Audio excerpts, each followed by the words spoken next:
Lorsque notre Seigneur nous promet l'esprit de vérité de la part du Père, il précise ce qu'il devait faire en nous. Il rendra témoignage de moi.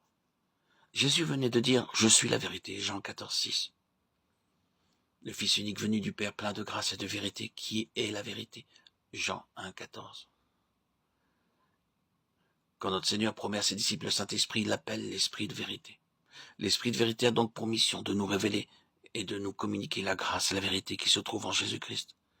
Il nous est envoyé du ciel par Jésus glorifié pour rendre témoignage en nous et par nous de la vérité, de l'efficacité de la rédemption accomplie par Christ.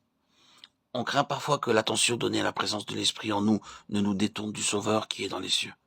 Ceci peut avoir lieu quand on regarde à soi-même, mais soyons certains que c'est en reconnaissant avec adoration et foi la présence en nous de l'Esprit que nous en viendrons à saisir plus réellement, plus complètement que Christ seul est tout en nous.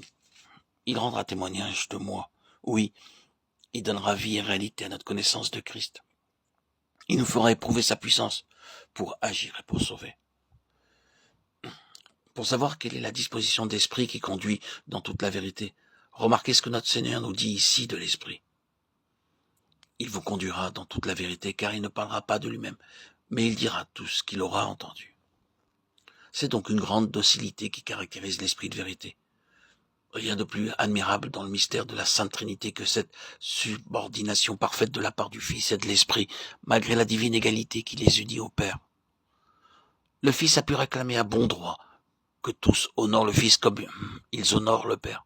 Jean 5, 23. Et pourtant, il ne croit pas déroger en disant « Le Fils ne peut rien faire de lui-même ».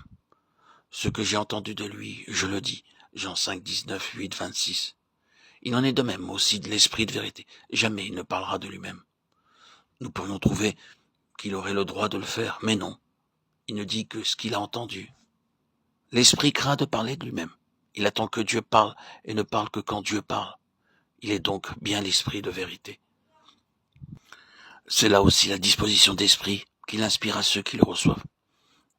Il les rend dociles de cette douce et prompte docilité qui distingue les pauvres en esprit, ceux qui ont le cœur brisé, tous ceux qui ont compris que leur propre sagesse et tous ces efforts pour saisir la vérité divine ne vaut pas mieux que leur propre justice, mais que Christ doit subvenir à l'une et à l'autre et que l'Esprit de Christ peut seul être en eux l'Esprit de vérité. L'Esprit de Dieu nous apprend aussi que pour lire ou expliquer l'Écriture, nous pouvons manquer absolument de cet esprit docile et soumis auquel le Saint-Esprit vient révéler le véritable sens de la parole.